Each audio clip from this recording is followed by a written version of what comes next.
Let me tag you in the post.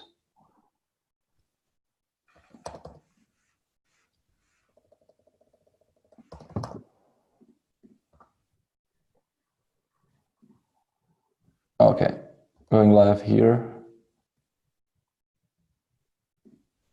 Oh, are we already live on Zoom? I think we are. Okay. Going live. And what is happening? Shit, sorry, man. I don't know what is here. Okay, live on Facebook. Cool. We're live on Facebook as well. So, hi, Nicholas, again. This is third time, I believe, right? Yeah, that's correct. Yeah, amazing to be here. Yeah, and this is quite different because we usually we go live on like Monday to Friday, but this is actually the very first webinar we are doing at PitchGround on Sunday, so it's our premiere. I'm glad we could make history, hey? What is that? I said I'm glad we could make history. Absolutely, yeah. This is the first time, so yeah, we are making some history here. So today's topic again in e-commerce industry, and today's topic is scaling your e-commerce store. So if you have an e-commerce store and you are at the stage that you are feeling that you want to scale up and you want to grow your audience, maybe attack different regions or customer demographics, well, it's not as straightforward as it seems that you will start spending more money on ads and so on. It's a little bit more complicated than that, isn't it, Nicholas? Absolutely. Yeah, so we will basically cover this topic, how exactly you can scale, some general tips and tricks. And of course, if you have any questions about this topic, feel free to let us know in the comments here on Facebook, and we'll be answering them throughout the webinar or in the end of the webinar. So thanks a lot, everybody, for joining. I see some people are already joining. Nicholas, thanks a lot for joining as well. So if you could please give us a brief introduction into this topic before we finally dive in.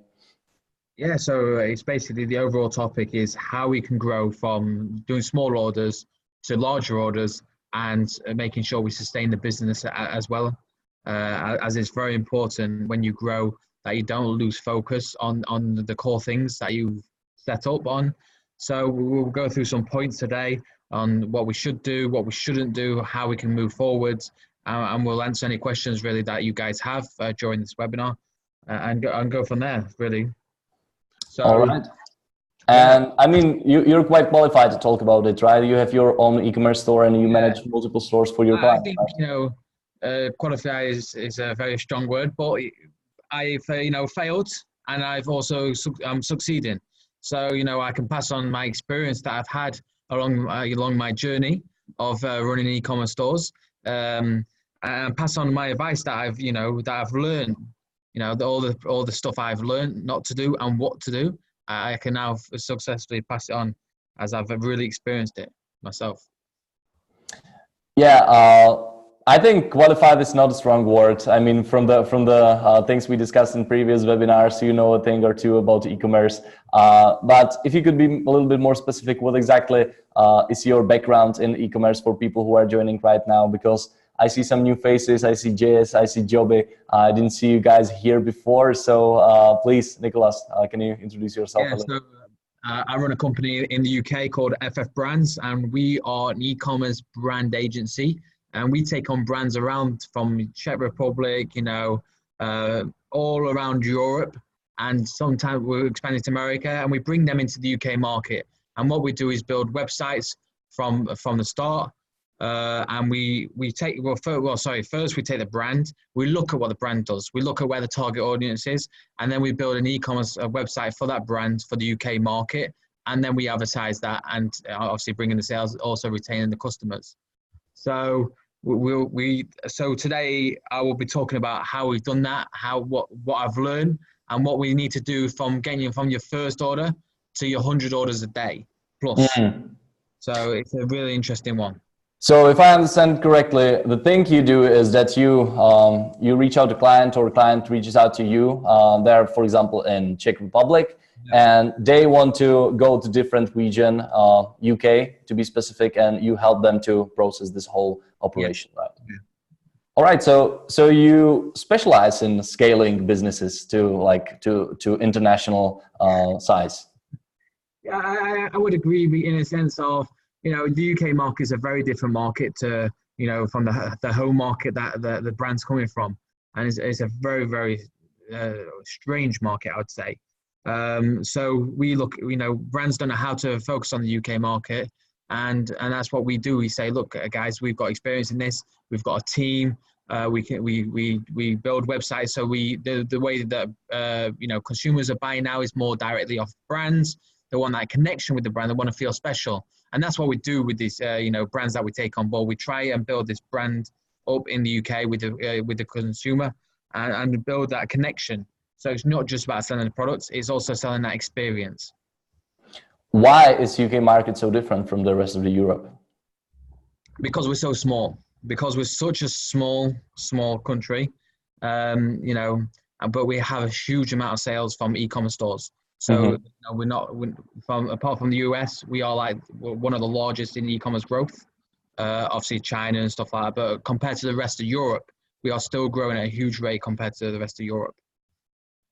I see. In fact, Czech Republic is one of the countries where we have like a lot e-commerce stores per person. Like I would say that in I think in 2013 or 14 we are like number one in Europe. Like that, we had so many e-commerce stores on the population size in the Czech Republic, right? So that's quite interesting as well. But yeah, I mean, a lot of people have e-commerce stores here. So let me tell me how exactly the process works. So you start working with a company from Czech Republic, and they want to go to UK. What is happening exactly? Like, what is the first step? The first step is establishing, is that brand does it brand fit with us first? Can we help this brand? Because there's no point taking a brand on saying we can do this, can't do this, but we can't actually do it. So we look at what the brand does, what the brand sells, what product it sells, how we can move this into the UK. Once we've established that, we then look at the brand story, that the original brand story. We then see, okay, does that fit, or is that actual story that's actually going to connect to the customer? Then we delve into that and we rewrite, if we need to rewrite the story where it makes it, where it goes deep into the history of the brand. So really, because some brands are not so good on getting a brand story, on the heritage if they've got one, and so on. So we delve in that and we bring up a story. Then we look at the consumer. We look at who is our potential customer for this brand. So we do loads of segmentations of, okay, could it be this accountant John at 35 years old? So we look at that. Then once we've got who our consumer is, our target audience, then we start building the website around that. We build directly to mobile first and look at desktop obviously second, but mobile is a huge platform. Loads of people shop on mobile, they buy on mobile. So we need to make sure the website is mobile friendly, really mobile, like, the speed to the little detail. So we have to get that right. And then we launch, but before we launch, we obviously get the advertising going, the Facebook, the Instagram, especially the Instagram. Instagram is very popular. For example, ski wear products, because obviously the photos, it can be amazing. So we go through that. So it's a really long process we go through to make sure that we are doing everything we can for the brand, and we become the brand for the UK. So what we are in a sense, we're actually a distributor, but what we say, we're not a distributor. We're the 21st century distributor in a sense, if you want to call it, because a lot of distributors don't want to build that relationship. They want to just flog the product as much as they can, as fast as they can, and maybe come out in 2-3 years and move on to the next thing. And that's not what we would do. So we build that relationship with the customer. How long does it usually take from the day one when this company reaches out to you to have like store completely ready, all the infrastructure, and like you're launching this first ad? Yes, it's about 3 months because the story takes a long time, depending on what the brand's resources, getting the website data, but actually building the website. We've got it down to 2 weeks because we've got a formula which we use. And now we've got other processes, but before it used to take us 3-4 months to actually build websites. But now, because we're focused on outdoor brands, it's a lot quicker. And we can, we've got all the assets ready for the website. So as long as we've got the data and everything like that, it really does help. If we don't have the data, yeah, it takes a longer, but generally 3 months in total from doing the customer, finding out what we're going to do, how we're going to advertise it. That's the process it can take. Mm-hmm.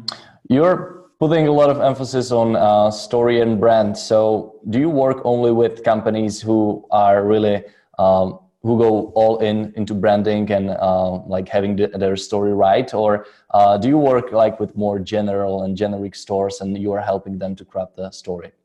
So yeah, we work with also the 3 brands we work with. One of them doesn't, has a small story. One doesn't really have a story, but it does have a story, but it's never built one. They're just a wholesaler, but they've got this brand. So we work with them, and because they're the ones who need the advice. They need the help to grow into the UK market. Because brands, we don't really focus on brands that have got everything, shall we call everything ready. Because that means they're more established and stuff like that. So we work with brands which don't have all the assets that they do. And also we work with brands that have a great product but might not be able to be seen in the UK, or because they're so small, like the guy who developed the product might be the best mountain climber in the world. You might not know branding. And that's where we come and try and step in.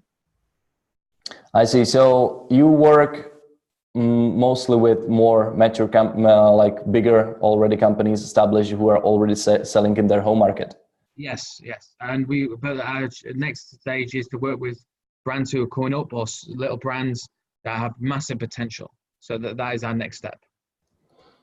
All right. And this question quite interests me a lot. What about the name? Because sometimes these names are like brand names are in the native language, which is in their home country, right? So do you use the same name, or are you creating like completely different brand from the ground up, and just the team behind it is the same like from the home country? We to build the brand, we use the same brand name, but it's a funny story because obviously, like you said, for example, we've got one brand called Ithas, and the English way of saying Ithas is ITHAS, and they spelled it IZAS. So it's like trying to translate that back into the English market.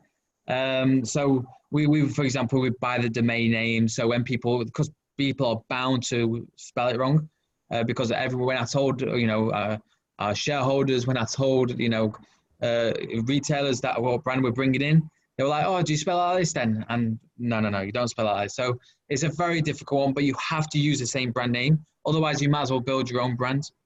So not use so you have to use their name and just try and get the translation correct.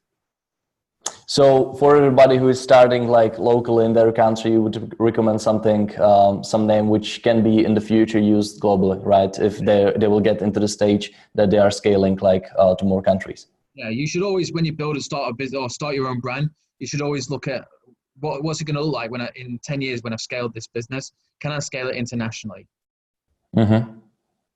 All right. So anything else about like the second step, what you were talking about, which is story and brand when you start working with this company? What else, like except the name, you're working on the brand with them?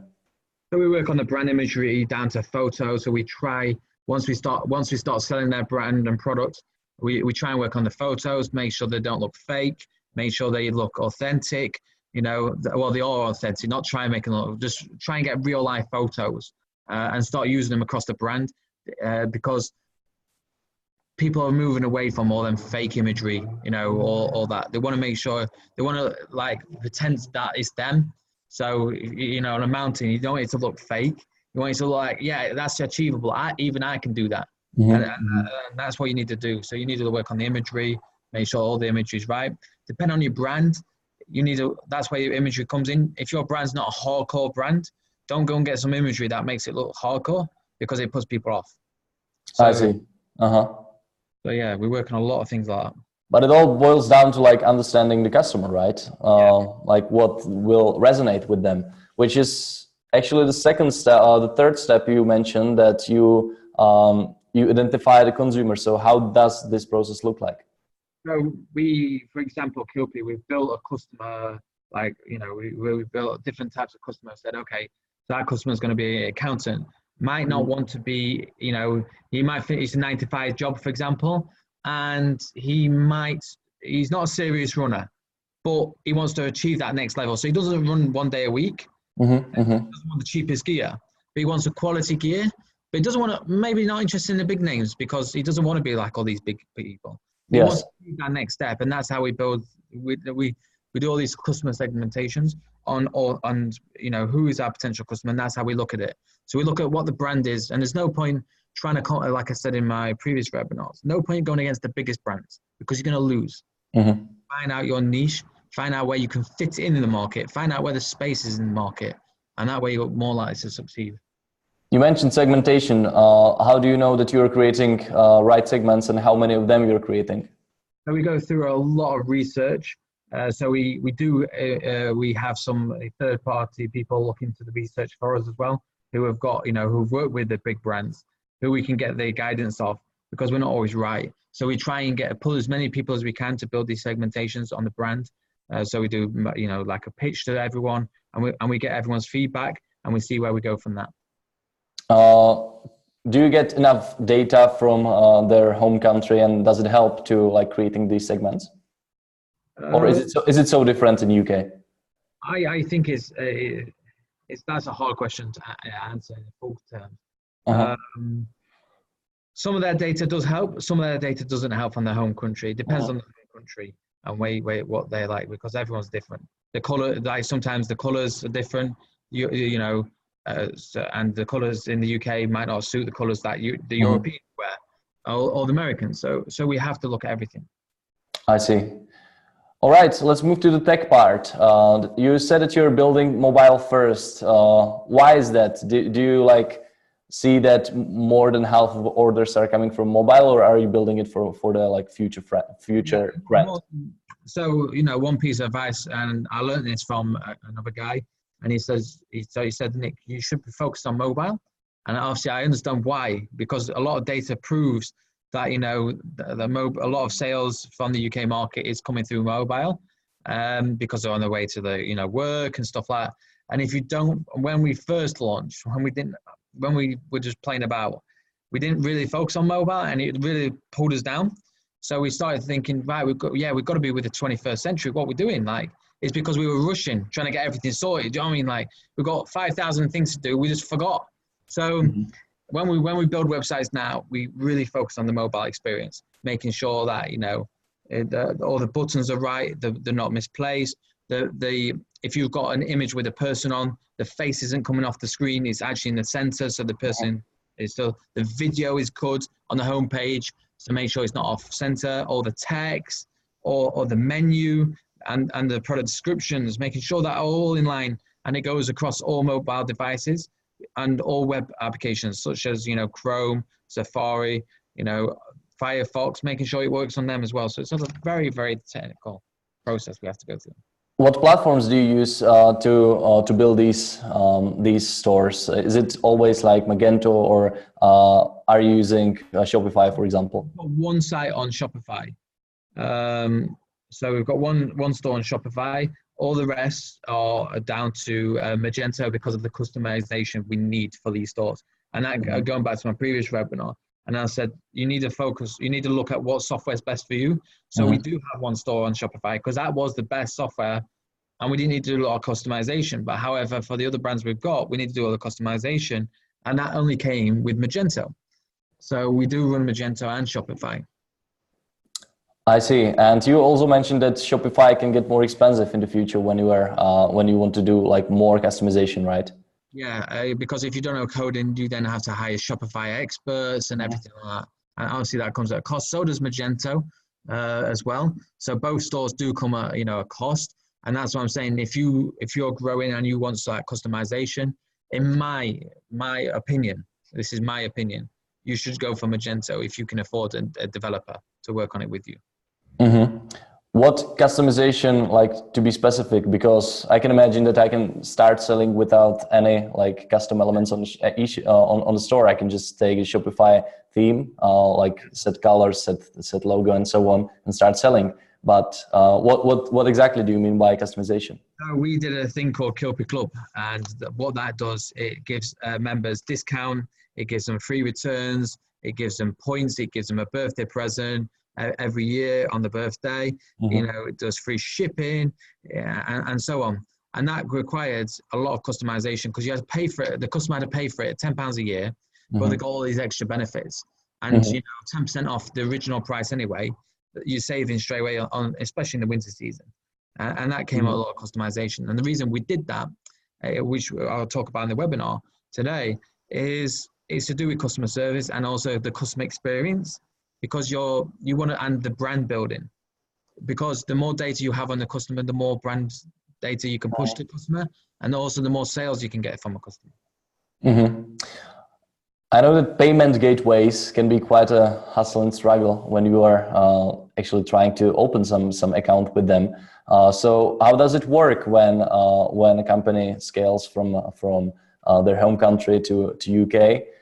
Do they go with their current payment provider, or do they need to start and establish?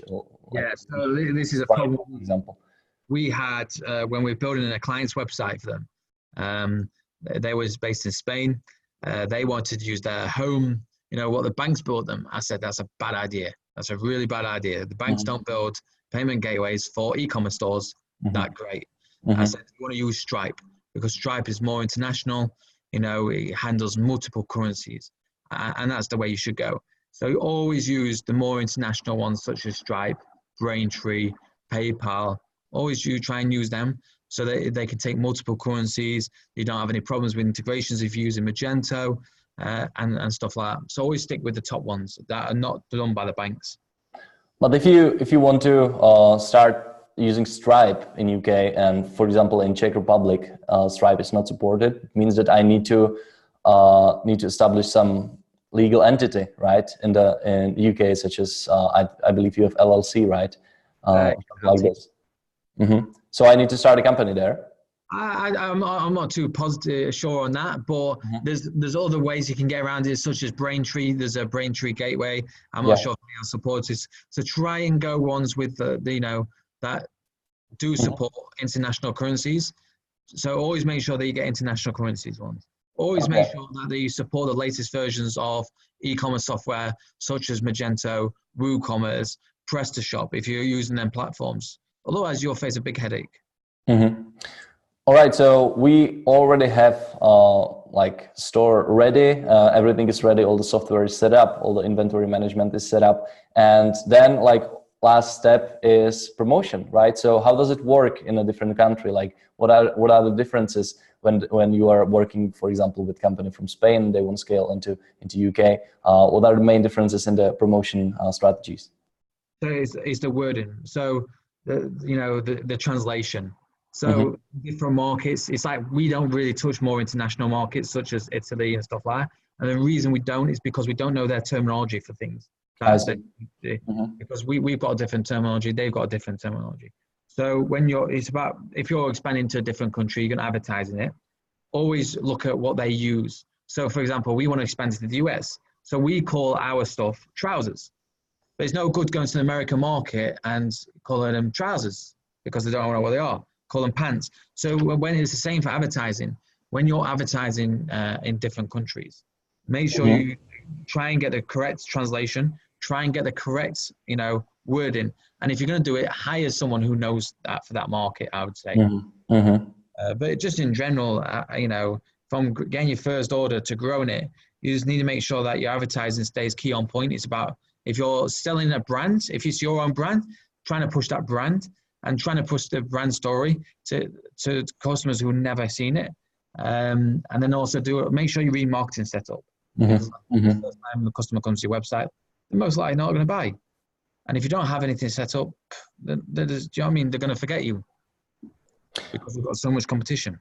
It all goes down to understanding the culture of the country, right? Yes. That you need to know, like, their language, as you mentioned. So if like this new brand you are helping is starting in a new country in the UK, what is the first thing you do in terms of promotion? Do you launch like brand awareness campaign on Facebook? Because I can imagine that you're not going to straight sales right after, right?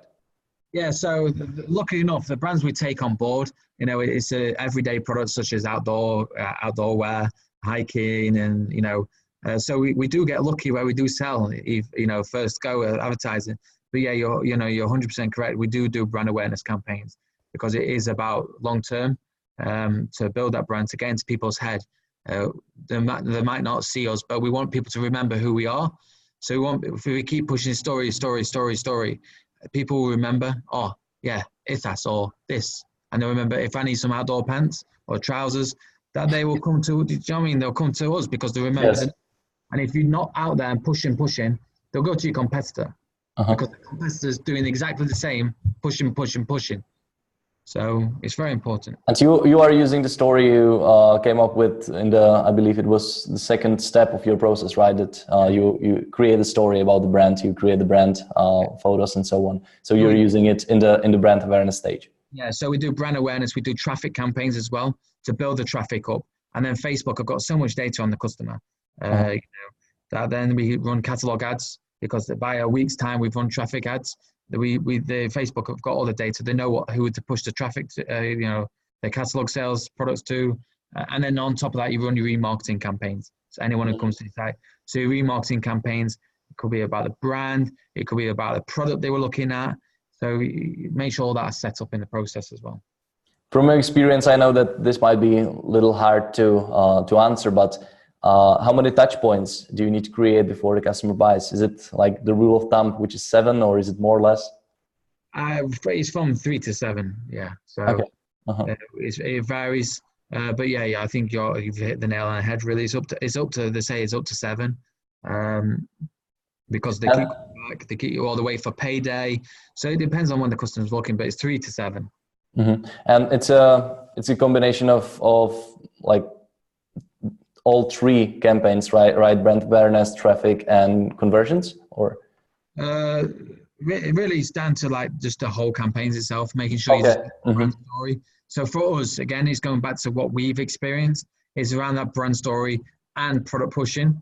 So we do, they both have helped grow sales from not knowing the brand, and that's what's got us good. All right. We have a question from Philip. And he's asking about ZAP ERP. Hello, is it possible to import your inventory from eBay into ZAP ERP and export to, for example, Amazon? That question is a bit difficult for me to answer. At the moment, I don't believe we support eBay at this moment in time. It is extensively, third-party marketplaces are on top of our list, and we're integrating into a lot over the next couple of months. eBay is one of the ones that's coming. But pushing products, I will have to get back to, or Nicole will have to get back to that question. All right, so I will tag Nicole here. So yeah, he will answer. All right, Nicholas, we so far talked about like scaling in terms of countries, geography scaling. But that's not the only way how to scale, right? You can even scale in your home market. So what are other ways of scaling your e-commerce? So when you're scaling, so we're talking from taking your store from 10 orders, 20 orders a day to the next 50, 60, 70 orders a day. And what a lot of people get, and it's happened to me, is to scale you need to be free to be able to do your marketing, to be able to do this. So for example, if you're scaling, you need to make sure you've got someone else to pack your products for you. You don't want to be personally packing your own products, because it takes you away from the core things that you need to do, such as marketing, such as all the other things, getting everything set up. So, making sure that you have something in place, either third-party warehouse or your own little warehouse, where you've got someone coming in for a couple of hours a day, or if that's what's needed, to pack the items. So you're not, not focusing on that. You actually focus on your customer service, your customer experience. A lot of people do forget. They go away, they pack the products, and that's 2 or 3 hours that they don't need to do. So but what I'm asking is how I go from 30 orders a day to 70 orders a day. Do I just increase ad spend on my Facebook ads, or just duplicate the ad sets, or what exactly do I do? So when we grew from, for our first order, that was part of the process, that, making sure you think. And then also look at your remarketing campaigns and really start increasing the ad spend, but then also being very clever with your ads. So your remarketing, make sure you've got your remarketing set up, and don't just have one remarketing ad, have several. So we have several remarketing ads depending on where the product, depending on the person where they've landed to, depending on how we want to get them back. So we use a software which handles all our email marketing, and into that we set segments, and that then pushes them segments. It has a Facebook integration into Facebook, and that builds our remarketing campaigns, so we can hit different customers at different points. So, for example, if they're not purchased within 14 days, but they've been on your site, you have them a different campaign. If they've purchased within 14 days, after, they're not purchased within, added a product to cart and they've not come back after 2-3 days, then a different remarketing campaign you can have. So that's very important, to make sure you have all your segments set up and lookalike audience set up as well, to increase your conversions, because, it takes that, from your customer, it looks at your customer and it takes that percentage and says, okay, these are your potential customers that we found based on what you're looking for. Your Facebook set up correctly, and Instagram.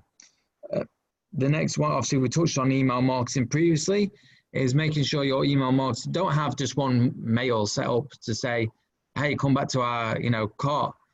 Make sure you have several set up at different stages, and also again pushing the brand. So when people sign up for welcome, making sure that you have that brand there, because branding is very important to grow your business. So don't go and try and sell a product, because branding will sell your product for you.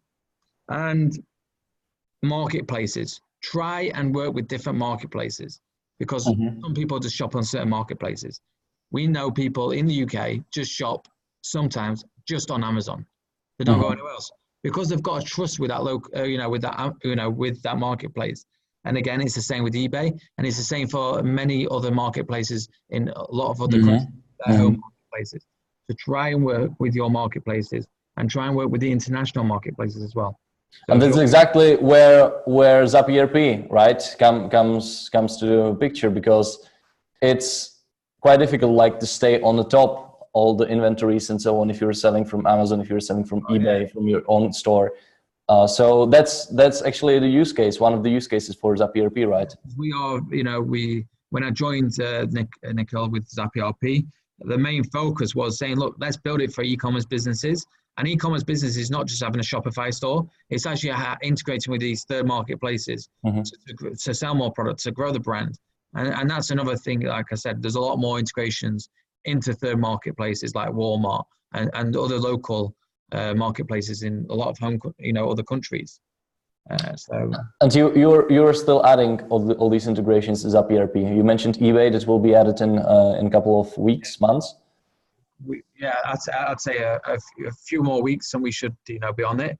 There's obviously Flipkart for the Indian home market. There's Walmart for the American market. There's One Buy for the UK market as well. So we're trying to integrate as many as we can to cover a lot of areas, and then that will also help your inventory. So there's massive benefits. Instead of just pushing all your stock to that inventory, to that website, it pushes, it spreads your inventory over them several marketplaces. Never misselling. Yes. All right, thank you. We have 2 questions. One is from Joby, or Joby. I'm sorry if I mispronounce your name. And question is, will ZAP ERP work in Latin America, especially in Colombia? Unfortunately, I'm quite new to ZAP ERP, a few months. So this is a question for Nicole, but from my understanding, yes, it does. But I think there's more features coming to work again with marketplaces in home currency. So basically the reason why it wouldn't work is that some of the marketplaces are not supported yet. Yeah. But generally the software works on all countries. Obviously it supports full English, so as long as you can read English, then it will work. It does support, like, obviously Magento, so if you've got Magento or Shopify in that home country, yes, it will support that. But I can't answer the full question to give the right advice. So I'd point that question to Nicole on Facebook or something. Okay, another question from Gianni Francesco. Use case. I have sellers who sell at home and at meetings, but also on eBay platforms, Amazon, with each their own account on these platforms. Can your system handle this case? If it's too difficult question, I can again tag Nikhil. Nikhil is the product expert, so he'll be walking through the demo tomorrow with you guys. So yeah, he's the expert on the product. I've just come on board like 2-3 months ago, so I'm still learning all the features, but I'm also implementing a lot of features. So I'll be able to answer your questions sooner. But right now, I would point them towards Nikhil. Okay, you're the ecom guy who brings all the knowledge to the table. Yes, I see. All right, so I tagged Nikhil on under our watch party where Gianni asked and Philip asked. So please, Nikhil, if you're watching, please answer to them in the chat or in the DM. All right, I don't see any other questions. So let's summarize this whole thing. So we mainly talked about how you can scale in terms of geography from your home country to another. And I believe that it will be different. It will be quite similar with other countries, not only UK, that you need to know their language, like pants and trouser example, and so on. That you again need to work on your brand so it resonates with the audience in the market you're scaling into, and so on. But we also mentioned about how you can grow from 30 orders to, let's say, 70 orders. And you can do it with 3 methods.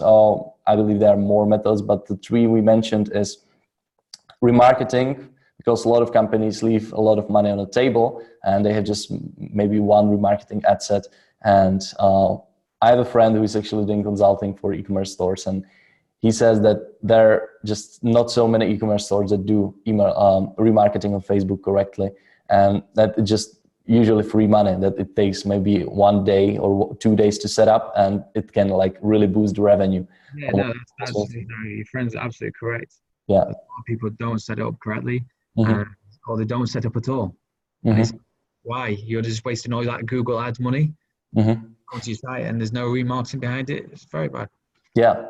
Another example we mentioned is email marketing, and not just like a single email, hey, you forgot something in a cart, but also think about your brand, because brand will be selling it for you. If you do like branding emails, and it wouldn't be just, hey, buy, but it will be maybe educational content for your customers. And then getting listed on marketplaces, because some people are want to shop only on Amazon or eBay. So you should be there for them as well. It can bring few more extra sales per day, and there's no reason why not to be there if you know the right software to use to stay on top of your inventory.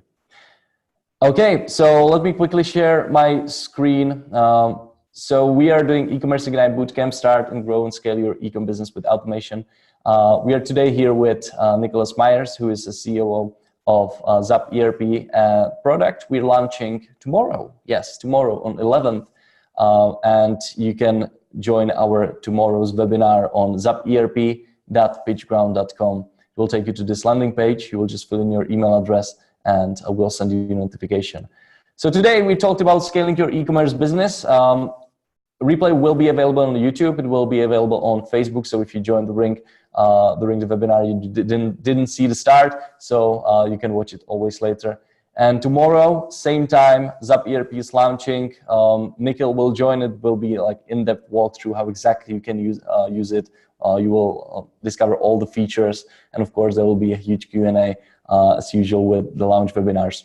And then on November 14th and 15th, we'll be basically educating you how you can use ZAP ERP in your business. So it will be, again, a lot about the product, a little bit less about e-com in general. But if you are considering using like really good inventory management system in your business, I think you should join definitely these 3 webinars to make informed decision whether ZAP ERP is for you or not.